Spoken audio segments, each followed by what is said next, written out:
फिर बात तो हमारे गार्जियन जी किया देश बाकी एक वीर रस का बिरहा हो जाओ। आइए गुरु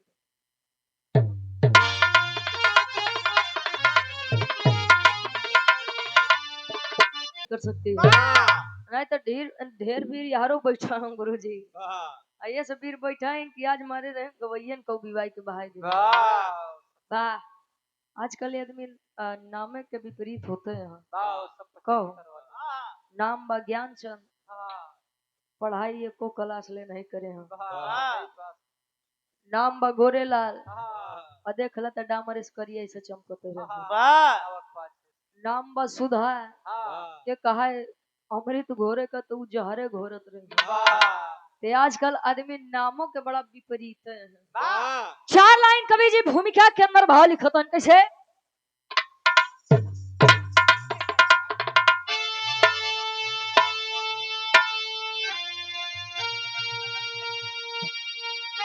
तो अरे खून होता गरम जब बहादुर चले अरे शेर नारे दिलावर न सिर को झुकाए अरे बदला लेने बदल कर लिबाजी चले बादल यमनी भी क्रोध से है गड़गड़ाए दिल्ली सल्तनत संभाले अब पृथ्वीराज थे अरे बेटी बेला कि जब की सयानी हुई आला उदल को लेके ब्रह्मा चले अरे जवानी जंग में पानी हुई।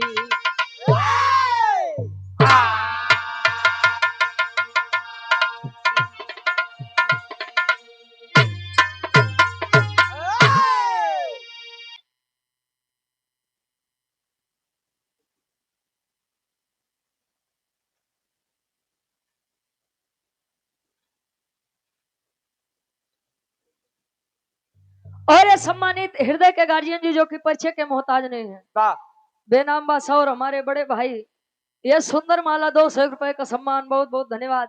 आशीर्वाद के चारे की हम बच्चे अपनी कला में कामयाब रहे। कहे दिल्ली सल्तनत संभाले अब पृथ्वीराज थे बेटी बेला की जब की सयानी हुई आल्हा उदल को लेके हम ब्रह्मा चले जवानी जंग में हुई पानी पानी। जोने समय वीर अगर चल जाओ रास्ता में तो रास्ता खत्म हो जाओ लेकिन वीर अगर वीर हैं तो अपने पद से अडिग नहीं हो सकते। बिरहा में कवि जी बड़ी सुंदर गजल के भाव लिखते हैं कैसे गुरु जी।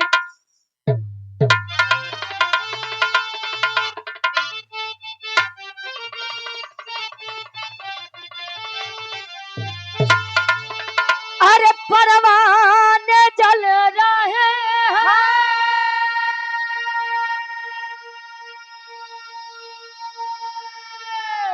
अरे परवाने जल रहे हैं तेरे इश्क में तमाम अरे परवाने जल रहे हैं तेरे इश्क में तमाम अरे जानम आए हाय अरे जानम जरा इसी आग में अरे जानम जरा इसी आग में अरे खुद को जला के दे जानम जरा इस आग में खुद को जला के दे जानम जरा इस आग में खुद को जला के दे जानम जरा इस आग में। अरे बोला है वीर बघेला अरे बोला है वीर बघेला अरे पंजा मिला के दे अरे बोला है वीर बघेला अरे झंडा हिला के दे अरे हट जाएगा समर से अरे हट जाएगा समर से अरे पंजा मिला के दे हट जाएगा समर से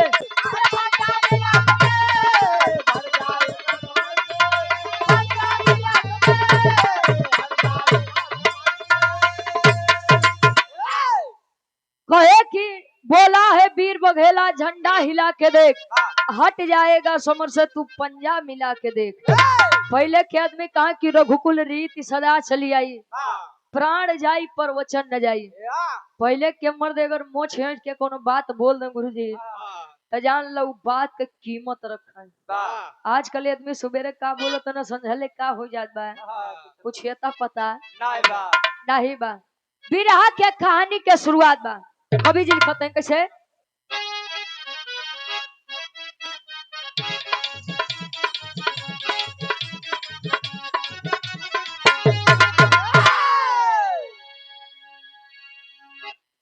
जो शान के खातिर मरता असली वीर नहीं है, जो समर से भागे बच के समझो वो शेर नहीं है।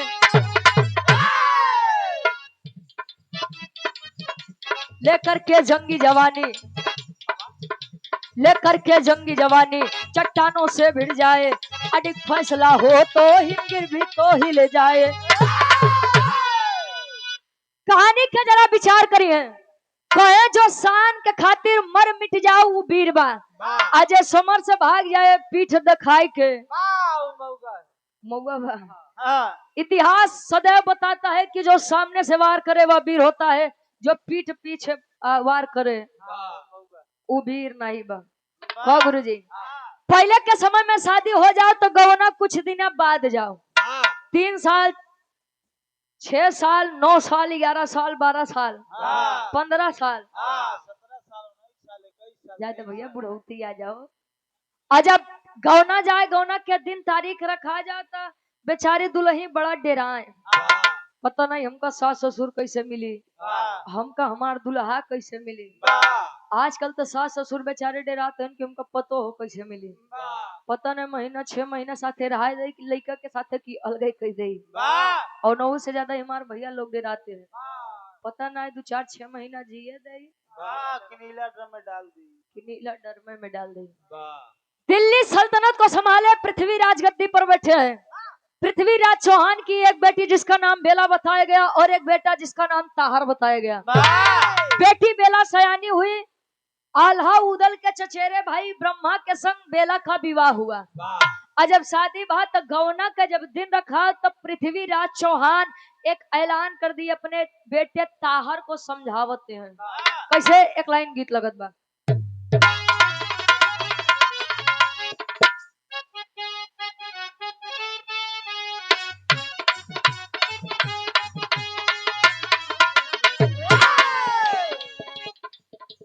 चिखबे छिलैबे के तनो केहू के सुनाई न चीख दही,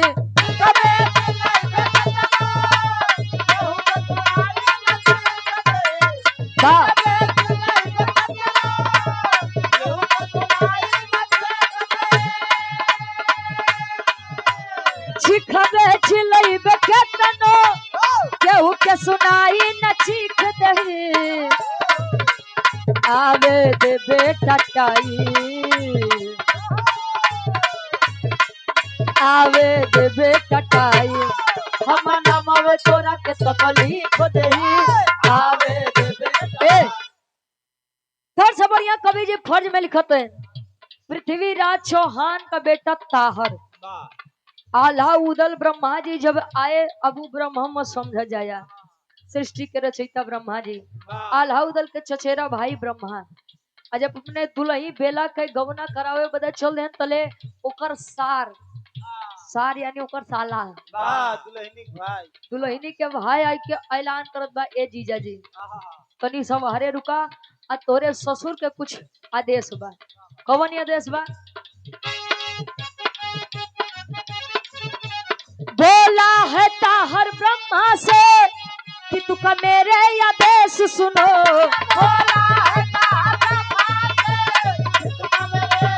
से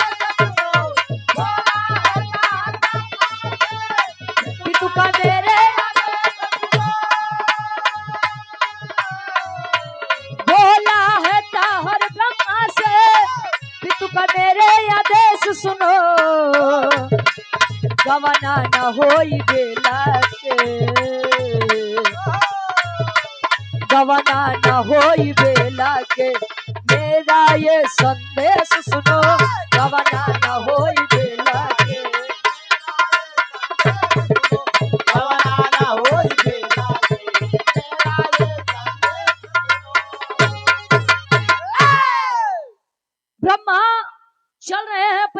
तनी की तरफ गौना लेने के लिए थले ओकर सार ताहर रोकत बा कि ये जीजा जी तनी सवारे रुक जाओ, कहे का बात बा। कहे पिताजी ने कहा है कि बेला का गवना नहीं होगा। कहे काहे? अगर ओकर शादी हमसे बाबा ओके हम नहीं रखब बाबू कहे कि अगर ओकर शादी हमसे बाबा ओके हम नहीं रखब तो के रखी तू रखबा कि तोहर बाबू रखी हैं। कहे हैं कि पिताजी के एक आदेश बा कि अगर आपको बेला का गौना लेकर जाना है तो आपको सर झुका कर जाना होगा। कहे कि रे साला, एक तो हम लड़के वाले और दूसरा नंबर हम दुल्हा दुल्हनी कलावे बदे हम सर झुकाई। और हृदय के गार्जियन जी जो कि परिचय के मोहताज नहीं है, आप गार्जियन जी चम्मन यादव बनारसी, ये हमारे गार्जियन जी के द्वारा 200 रुपए का सम्मान, बहुत बहुत धन्यवाद। और हमारे दरियापुर के पहलवान साहब चंदन यादव पहलवान भैया हमारे जो कि भावी प्रधान पद के उम्मीदवार हैं, प्रत्याशी हैं, हमारे भैया के द्वारा 2000 रुपए का सम्मान, बहुत बहुत धन्यवाद। आशीर्वाद के चारे के बच्चे अपनी कला में कामयाब रहे। ए भैया एतनी बतिया चले ब्रह्मा सुनत हैं तले ऐलान कर दिए, अगर प्रेम से कहता सार तो तोरे बहिनी के यहारे छोड़ के चली जाई, लेकिन ये बात मान और सम्मान के बाद, अब बात जब मान और सम्मान के बाद, अब चाहे खून के धारा बही लेकिन अपने मेहरारू के हम ले जा। पहले के समय में शादी बियाह हो भैया तब बिना तेगा तलवार चले पूरा नहीं हो। दूसरे के दुल्हनी के ऊपर यदि मन आ जाए तो कर बेचारी के डोला सच के जात रहा हूँ में झगड़ा लड़ाई कई के लेके चली जा, सेनूर केहू और के नाम पे बाकी दुल्हनी केहू और के बन जा।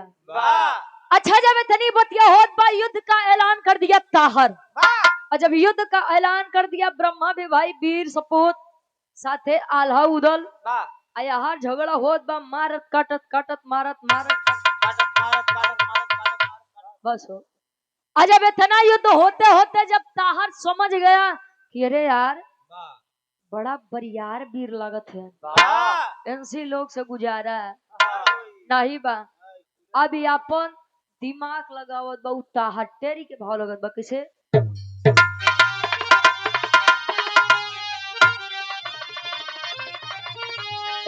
अरे राम बहनोई नाही छीने सरवा, अरे बहनोई नाही छीने सरवा, तो अपने हाथ से धोया बहनी के लीलरवा।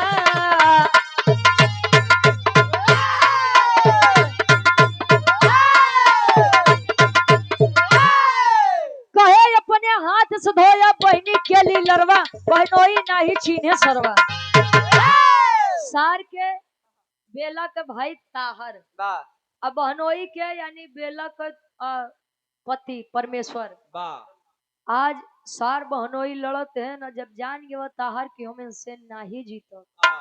गीता में भी लिखा गया है कि कहीं कहीं मारे वीर तो कहीं कहीं भागे वीर। कहूँ अगर बल काम नहीं करे तो हुआ छल के इस्तेमाल कैला, कहे कहीं कहीं मारे वीर तो कहीं कहीं भागे वीर। चले तनी बतिया ताहर समझत बा तले धोखा करत बा अपने बहनोई के संगे। अरे जीजा जी अरे राजू तू तो बुरा मान गया, हम तो खाली इतना भर देखत रहे कि हमरे बहिनी के ऊपर दुख विपत आए तो तू ओके रक्षा कैले बा कि नहीं कैले बा। अब हम एकदम पक्का ही अब चला हमार बहन 16 श्रृंगार कई के तोहार राह देखत बा।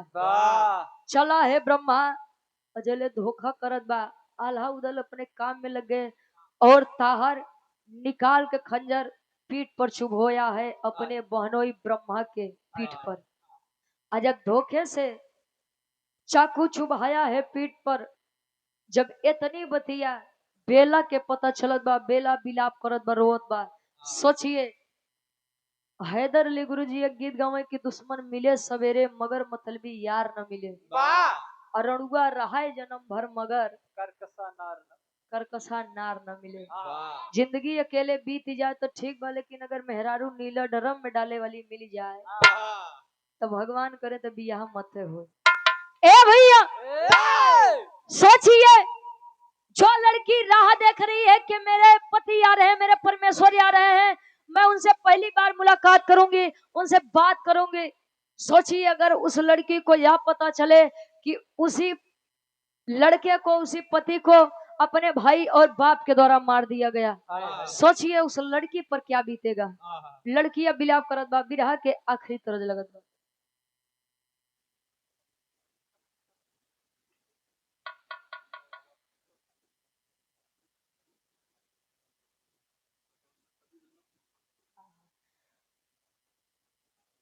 और हृदय के गार्जियन जी सम्मानी, जो कि परिचय के मोहताज नहीं, आप चम्मन यादव बनारसी, हमारे पूज्य गार्जियन जी आपके द्वारा पुनः 200 रुपए का सम्मान। जो बिरहा के असली श्रोता रहे वो भी बैठले हैं, आज नकली रहन खाली गुरुजी हाँ हूँ करे वाले वायन बिरहा देखे न चल गए नहीं, लोग बिरहा सुनने वाले हैं। हमारे गार्जियन जी के द्वारा 200 रुपया बहुत बहुत धन्यवाद। अजय बाबू भैया बैठा है, उनके तहे दिल से धन्यवाद बा। ए भैया कहे पति के मरल सती जनी है, सतभतरी में हरिया का जानी। अब मरदा के हाथ मरद थामे कुकुर या बिलरिया का थामे। उ लइकिया पृथ्वीराज चौहान के बेटी बेला और ब्रह्मा के धर्म पत्नी रोवत बा, बिलाप करत बा। कैसे? फिल्मी गीत के संकेत बा। कोनो लइका और लड़की में अटूट प्रेम रहे, बेजोड़ प्रेम रहे। लड़की कहे कैसे?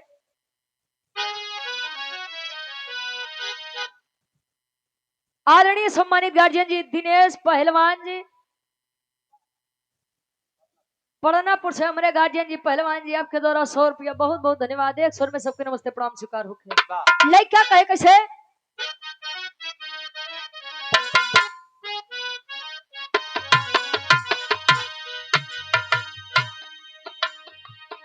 तुम्हें दिल से कैसे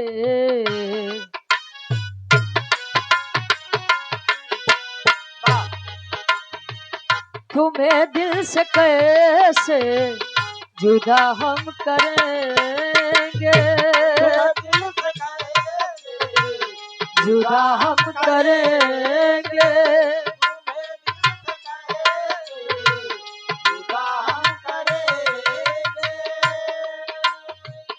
कि मर जाएंगे और क्या हम करेंगे, कि मर जाएंगे और क्या हम करेंगे।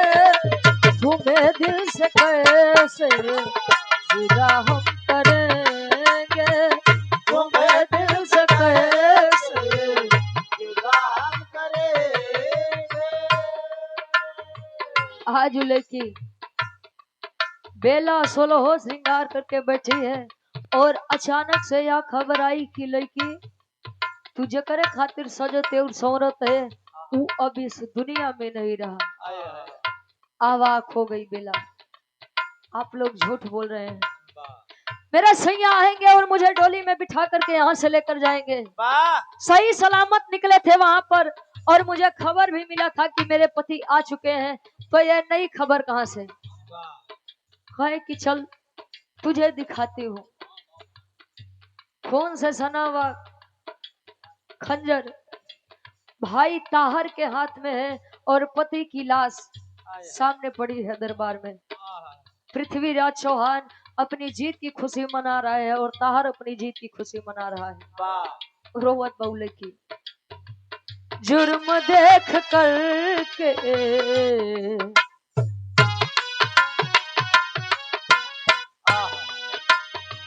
जुर्म देख करके बहन रो रही है, बहन रो रही है।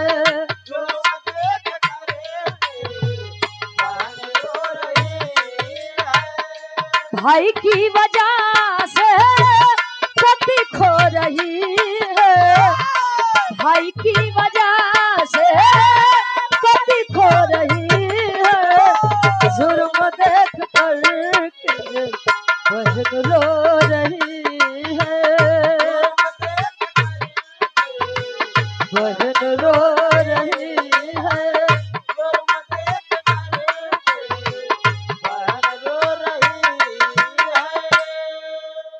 कहे जुर्म देख करके बहन रो रही है, भाई की वजह से पति खो रही है। आजकल समाज में कुछ लड़किन के घमंड बा गुरुजी, वो अगर तनी सा देखे में सुंदर है तो उनके घमंडी चीज के बाद कि हमारे पीछे दुनिया दीवानी बा।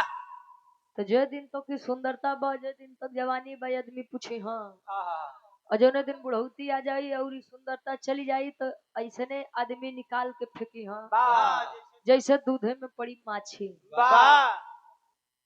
और इस संसार में झूठे आदमी परेशान है कि हमार नैहर है, हमार ससुराल बा। पति अगर लायक है तो मायका भी पूछेगा और ससुराल भी पूछेगा। अब पति अगर इज्जत नहीं देना तो नैहरे वाले पूछिए ना, तो ससुराल वाले पूछिए। मायके में खाली 2 महीना अपने पति से झगड़ा करके चली जाए, माई बाबू ताना मारे लगे हैं, कहता नहीं बढ़िया हो तू तो तहार ससुरे में ठिकान लगी जाता, यार थोड़ी हो तू। यहाँ पर अगर इस संसार में सच में हमारा कोई है, लड़कियों का कोई है, तो केवल और केवल अपना पति होता है।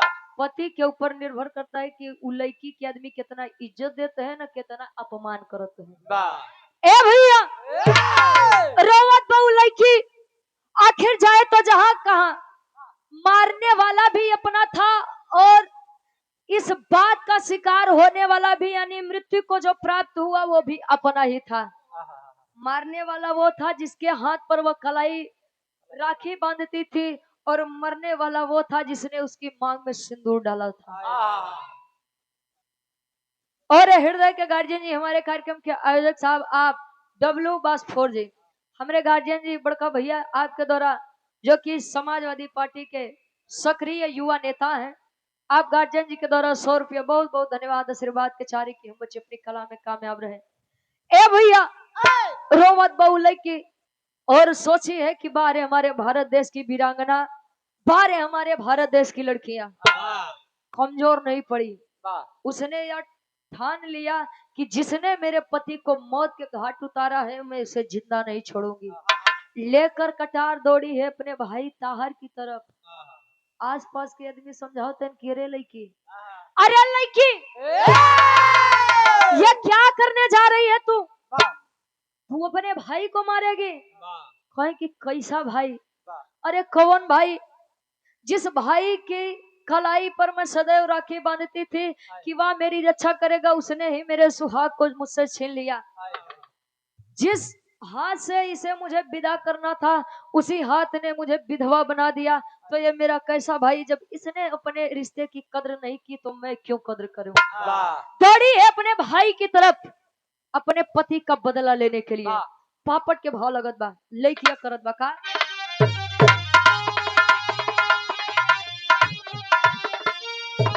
अरे बेला बनी है दुर्गा ले तलवार वार हम करब हो।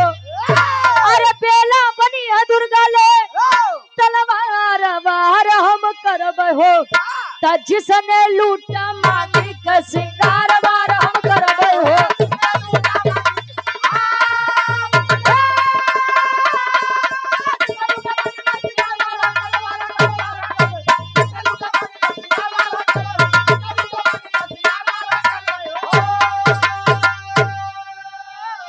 अरे पृथ्वीराज चौहान भाई ताहर को ललकारा है, तो पति का बदला लूंगी मैं, यही फर्ज धर्म हमारा है।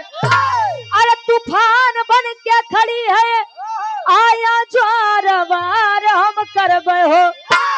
तो जिसने लूट मांग के सिंगार वार हम करब हो। कूदी है अपने भाई की तरफ और धड़ से गर्दन को अलग करती है। पूरी महफिल अवाक। जो कभी किसी ने नहीं किया, आज एक लड़की ने कर दिखाया। और ये बिरहा मेरा नसीहत है उन लड़कियों के लिए जो ने आजकल दूसरे के चक्कर में अपने दुल्हा के, अपने पति के, क्यों नीला ड्रम में डाले के फेरा में आ, क्यों टाइल्स के नीचे दबावती यहाँ, तो क्यों हनीमून पे लेके जाती यहाँ, तो बाहर खेला तमाम को देते यहाँ। अरे जब ना ही मन पटत बा तो मत करा जा शादी बियाह भैया। कम से कम केहू के बुढ़ौती के आखिरी लाठी तो मत छीना जाए। ए भैया अपने भाई को मार करके अपने पति के मौत का बदला चुकाई है। और यार आल्हा उदल नम आंखों से अपने भाई, अपने चचेरे भाई ब्रह्मा क्या चिता को सजाए है तले लई किया जाए के ऐलान करत बा भैया। चिता तो एक सजी है लेकिन इसमें एक नहीं जलेंगे।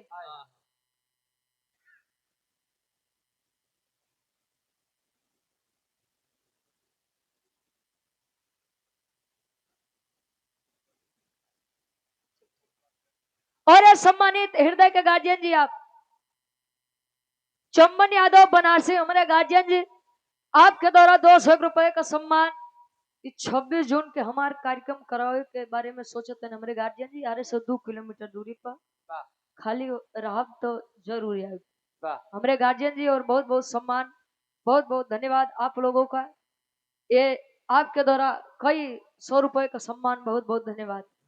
लइकिया बेला कहा कि भैया चिता तो इसमें एक जले है, चिता तो इसमें खाली एक ही सजाई गई है लेकिन इसमें सती एक नहीं बल्कि 2 होंगे। मैं अपने पति के साथ जी तो नहीं सकी लेकिन मैं अपने पति के साथ इस दुनिया से अलविदा कहना चाहती हूँ। बाहर लड़की कहा बा आल्हा के भाव में कवि जी प्रमाण देते हैं।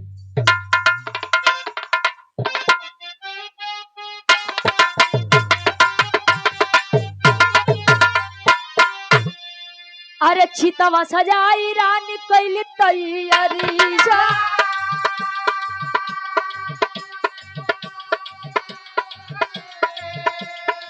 सैया के साथ बजन भी हम गवा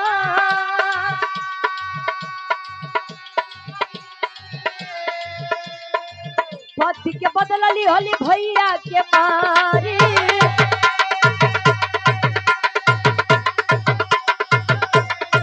खुदली बहादुरिया कनिया में जा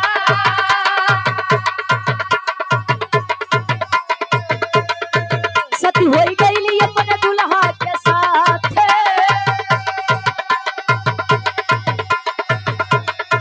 सती होई गईली अपने दुल्हा के साथ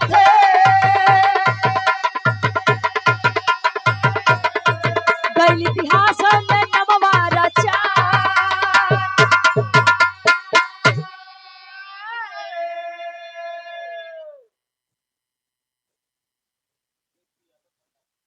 पंडापुर से हमारे गार्जियन जी आप बेचू यादव जी पूज्य बाबू जी के द्वारा 100 रुपए का सम्मान बहुत बहुत धन्यवाद। आशीर्वाद के चारे के हम बच्चे अपनी कला में कामयाब रहे। अच्छा ये हमारे भैया के मौसा बहुत बहुत धन्यवाद। ए भैया चिता सजाई है और जा करके अपने पति की लाश को अपने गोदी में रखी है और अपने पति के साथ सती होने के लिए जब आल्हा और उदल से कहती है कि भैया अब इस चिता में आप अग्नि लगा दीजिए। बारे नारी का सतीत्व अगर नारी अपने पर आ जाए तो जान ला बड़े से बड़े आदमी के घुटना टेके पे मजबूर कर दे। आप लोग जाना था काशी बनारस के धरती बा लोग बताते हैं और आप लोग ही कहते हैं कि ये भगवान भोलेनाथ शंकर जी के त्रिशूल पर बसी हुई है। जवने जवने राक्षसन के वध बड़ बड़ वीर नहीं के पाए उनकर वध खाली एक नारी कह के दिखा को गुरु जी। आदमी यदि चाह ले तो नारी को सम्मान दे ले और जिस घर में नारी का सम्मान होता है और वो घर कभो भी कोनो चीज में पीछे नहीं हट सकता। नारी यदि चाह ले तो सुई से समुद्र खोदने का ताकत रखती है लेकिन मेहरारू जब चाहे तब कहो ए भैया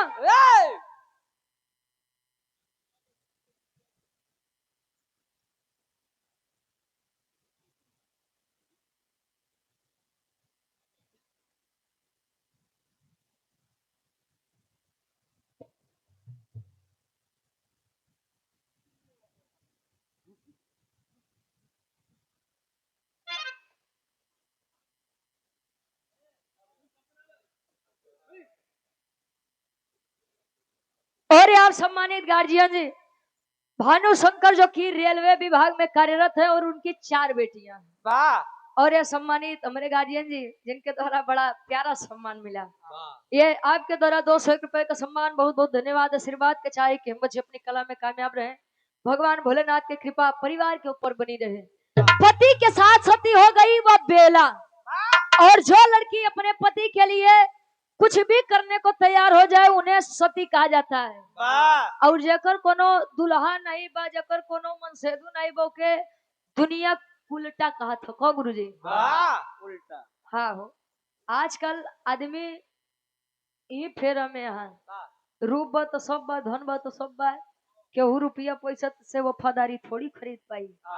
हाँ या बरे अच्छा ताज होटल चल जाता हूँ, अरे वाह आप तो नहीं जाता है। खैर ए भैया, और इस बात का प्रमाण मिलता है और इतिहास में इस बात का चर्चा आज भी है, कहाँ और किस जगह। आखिरी में कवि जी प्रमाण देते हैं। अरे पंचकोइया रोड दिल्ली में एक का नाम अमरबा, तो भारी जंगल में बेला सती धाम अमरबा।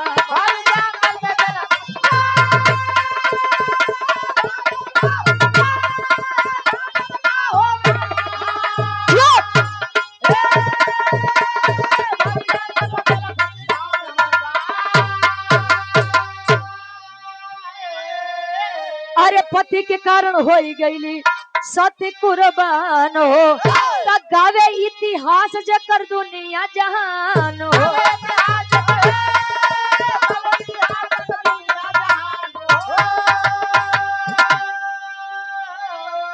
अरे तो नारी के खातिर एक नारी के पहचान अमर बा, अरे तो भारी जंगल में बेला सती धाम अमर।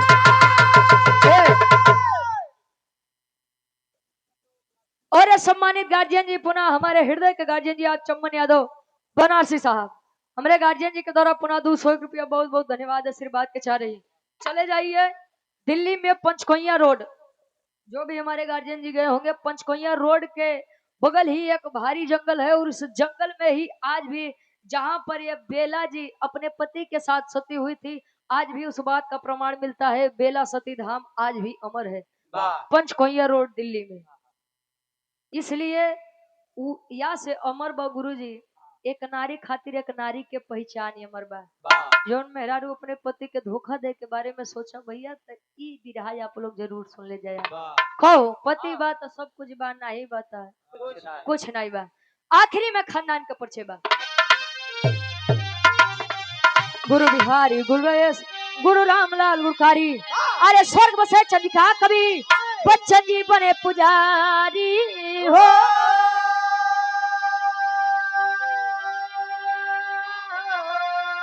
अरे बहनोई नाही छीने सरवा, गावे रुचि अदोय मलेंदु बने सहारवा। बहनोई नाही छीने सरवा,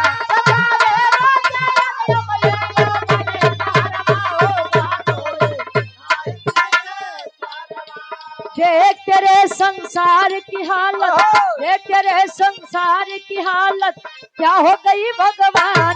कितना बदल गया इंसान, कितना बदल गया इंसान।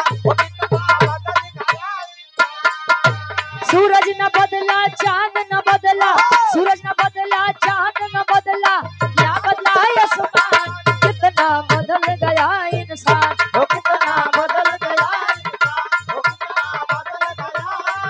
वो कितना बदल गया इंसान। बहुत बहुत धन्यवाद।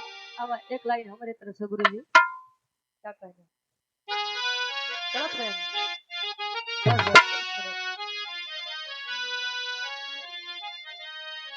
श्री राम जानकी बैठे हैं मेरे सीने में, श्री राम जानकी बैठे हैं मेरे सीने में, श्री राम जानकी बैठे हैं मेरे सीने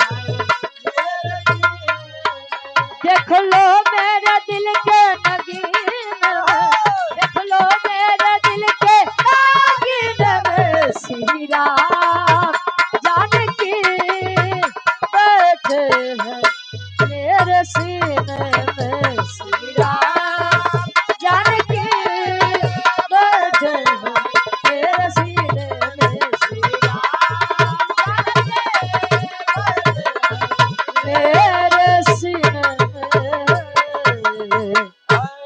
बहुत बहुत धन्यवाद। गाओ बजाओ का सुनो में कोनो भी गलती कसूर भयो आप लोग अपन लड़कियां बच्चा